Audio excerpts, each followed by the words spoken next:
Welcome back to Julie's Wreath Boutique. Tonight we're going to make a flower wreath, but let's make 2 flower wreaths and let's make them for Christmas. And you know what? I think that bottom one, that one would last till Valentine's Day. It would be the perfect flower wreath for Valentine's. But let me tell you, you can get all of these supplies from Trendy Tree. So let's make a beautiful wreath. Okay, so let's get started on cutting this beautiful mesh that you can get at Trendy Tree. We're going to cut this whole roll at 10 inches wide, okay? Cut the whole roll. You probably won't use every single piece, but you will use most of it, all right? So cut it with the wood burner if you have one. I am cutting it on top of a glass cutting board and on top of a rotary mat. I got all this from Amazon, so check my Amazon storefront, and you can get one of the mesh holders that I'm cutting with as well. Just check out my description box. And then we're going to use this really pretty, like almost tulle type mesh. You're going to take some plastic canvas, and we're going to do this twice because we're going to get both of our frames ready. These are 10-inch frames that you can get from Trendy Tree. So cut those out, and then we're just going to connect them with zip ties. Really easy to do. I put both of these wreaths together so that they would be ready to use for the next wreath, because listen, we're doing 2 wreaths in one video. Isn't that exciting? So get your 2 frames, put one to the side, and let's get started. Now I did cut 10 pieces of this green poly burlap with the wood burner, but again, you've seen me do that. We're going to put this on the edge. We're going to start it at the bracket, and we're going to put this on the edge, the first wire rim. Do you see that? It's on the edge, guys. I know this is a little different than I normally do. So then you're going to put 1 leaf on each of these brackets, and just like that, it's magic. It's done. I love this part. Then we're going to take a zip tie, and we're going to put a leaf in between each of the other leaves. So 5 more leaves, 10 total. You're going to make the petal, the single fold petal that I do the same way. You can even make a little loop. I've seen a lot of crafters do this lately, so I thought, oh, I'll just give it a try. And it works beautifully. So do this part and put them on each of the middle sections there. And here we go. Got a new wreath. All these leaves. A little bit more leaves than we're used to working with, so this is fun. We're going to take this really pretty, it's a red with a white snowdrift and like silver metallic, and I love the look of it. You're going to do that single petal fold, okay? Take a chip clip or hold it with your thumb if you want. Take this little cotton, it's kind of like a cotton mesh, it's like a tulle. It's not like regular mesh, so that's why I was able to cut this with my rotary cutter.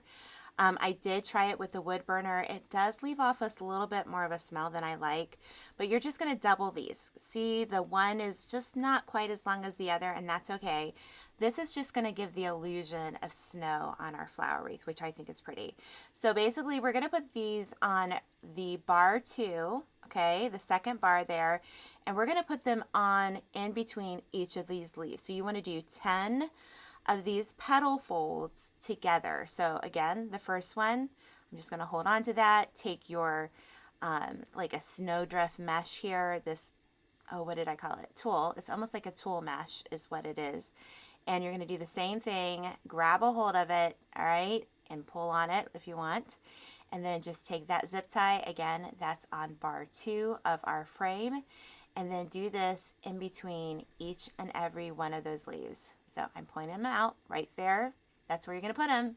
And just like that, we have them done. Don't you wish it was that easy? I do. So now I'm pointing towards the 5 cross brackets, and we are going to put those right on the cross bracket and on that canvas mesh. So it's right on the edge, on the inside of the wireframe. So we're going to do this on each of them. So you're going to add 5 more sets of these as I point, and just like that, we have got that done. So now we're going to skip to the middle part. So this is kind of important. We're going to put 2 petals, but we're going to move the zip tie about 1 inch to 1.25 inches up into that wreath, okay? So if you look really close, that's where my zip tie is. You can see that. And then you're going to just do 2 of these. You're going to do 1 here and 1 right beside it, okay? We're going to make them snug, fitly snug, whatever you want to say. So basically what this is going to do is make sure that we cover the previous you know, see how I'm overlaying that mesh because we want to cover any of the zip ties from the other ones. So we're going to put the other zip tie right beside it. So basically we're putting 2 sets in between each of the previous 5 petals that we put on this wreath. So you're going to put another 10 petals on the inside. So we did 10 on the out, 5 on the inside, and we're going to put 10 on the very inside of this wreath. So I hope that makes sense. Ask me some questions below. If you have any questions, I'll be happy to answer them. So here I'm showing you put 2, 2, and 2. And just like that, let's see, the magic of editing. Now let's make our center. This is just an ornament that I got from Trendy Tree, and it's made of foam. And years ago, Miss Jeannie showed me how to do it, or mentioned that we should try it with a fall wreath, and we did that, and it worked beautifully. So I thought, you know what, let's do it again. So you're going to get a knife. You're going to be very careful. Promise me, Julie, I promise to be very careful when I cut this, all right? You promise? Really? Seriously? And again, this is from my Amazon storefront. I love this. It's a little, I think it's a little Bissell vacuum. Works beautifully. But you're going to see, I had a red one. We're going to save that for the next project. But I'm going to use this red and silver one since we have the red and silver in our mesh. You're going to take a white or a wire, some floral pins, and I'm just going to put them down inside of that foam. And then I'm going to grab my glue gun, and we are just going to go over that with some glue. Then I'm going to take a piece of extra felt that I'm looking for here. Where is that at? Oh, it's over there, Julie. So I'm going to add some more glue, and we're going to put that over top of what we just glued. I like to be, you know, sure that it's going to stay. And then I take some straight pins, and I make sure I go down where the glue is so that that'll all dry together. So we are ready to go. Let's just let this dry for a moment, and now let's put this in our wreath. Okay, so you're going to take it and go down the mesh that's in the middle of that canvas mesh. That's another reason why it's amazing to use this, because you don't have to follow any sort of grid or anything that's made previously. It just allows you the freedom to do. So I like to pull out the little bit of the snowball, let's see, mesh, or what do we want to call that? It's like a snowflake. It's so pretty. And then I'm going to twist it in the back, and we're just going to clip those wires and tuck them under. And then I'm going to take a piece of white felt. I cut 2 pieces out because we have another one. And I just took my Cricut tool at this point and used it to put holes in it. And then you take your piece of felt on the back and you just run little zip ties. You connect the zip ties, you cut them off, and then you bend them underneath so that the head of the zip tie doesn't scratch anything. Then I'm just going to I just kind of pull out my mesh a little bit, very gently, not too hard. But I hope you like this wreath. This was really easy to do. So let's get started on our next wreath. Now this is like a crisscross poly burlap. This poly burlap is very thick. And it's some of the best poly burlap I've worked with because it doesn't really fray.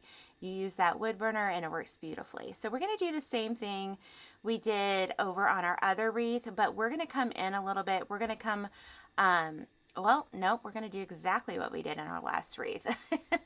So we're going to do this 5 times around our wreath frame on the different cross brackets. You're just going to put 1 on each one, and it's just really easy to do. You're going to do the same exact thing as you did for the other wreath.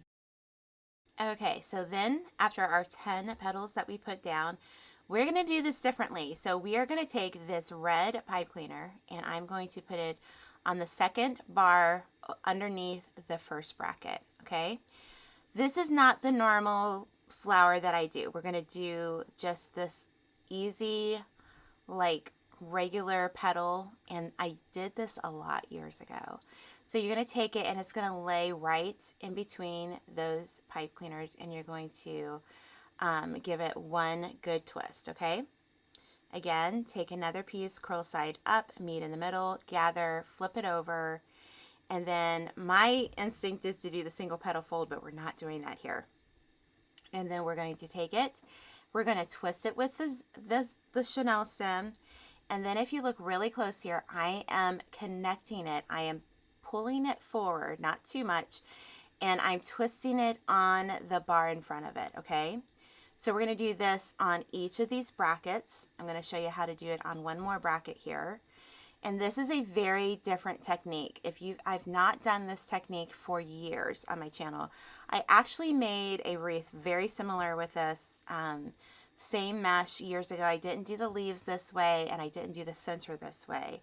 But I wanted to do this again because Trendy Tree still has this mesh. This is a great, very durable poly burlap. And this Christmas wreath, really, you could keep it up till Valentine's. It's really that versatile.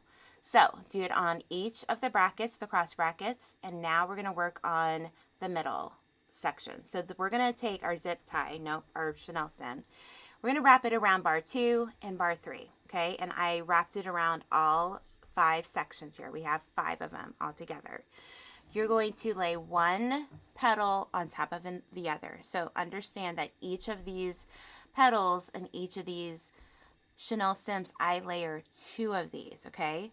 So I twist this pretty good. Now, on this one, I do not like tie it down to the front, but I'm going to just show you real quick. It's so easy to do. Man, I wish I could work this fast, but you're going to do the same thing on all the different sections. Now here we're going to go about 1 inch into our canvas mesh, okay? And we're going to put 2 more petals right there. It's really that simple. You're going to do the basic fold and gather. And you're going to take your Chenille stem and you're going to just tie it in there once, and then let's add our second one. So each of these Chenille stems, remember, they get 2 of these petals, all right? So this is what this is going to do. It's going to be a much more voluminous flower, all right? So now on this one, we are going to take our Chenille stems and we're going to find a spot to go into that canvas mesh, and then we're going to just kind of like pull it through a little bit, and then we're going to twist it on the back, okay? Now, you're going to do this a total of 4 times. So you're going to just try to fit them in the best you can. You might find that 3 sets of these petals work fine, but remember, 1, 2 petals for each of the Chenille stems. Everywhere we put a Chenille stem, they have 2 petals, all right? And so basically I was able to put 4 of them in. I think years ago I may have tried to do 5, or just 3. But if you can I think you could put 5 if you weren't using this particular poly burlap. But because this is a thicker one, it just makes a big difference. And I wish I could show you from the side here. It's so pretty. So at this point, this is where you start like pulling out your petals. You really do have to do some fluffing with this style of a wreath, and it's so pretty though. It's very, very pretty and very special. I love this mesh. I would tell you all to go buy this mesh. So remember that red ornament? We're going to use it again. We're going to do the same thing we did with the other ornament. Same steps. Again, Julie, I'll be careful when I use that knife. Promise me that in the comments. But we're going to cut it in half, and then we're going to do the same exact thing, and then we're going to put it in our flower. Now, I hope you guys have enjoyed this. You can get all of these different supplies at Trendy Tree. I'll be listing them all in the description box below. At the end here is where I just kind of take my time. We're going to put the back on it again, and we're going to make this beautiful. So again, another felt back, and it's pretty easy to do. But if you made it this far in the video, would you leave me a flower in the comments? And let me know which one you want to make. And would you use this one for Valentine's Day? So let me know. These flowers turned out beautifully. I can't wait to use them, and I hope you will make them too. Make sure to check out the description box for the Trendy Tree links to all these products I use, and make sure you have a very Merry Christmas and Happy New Year.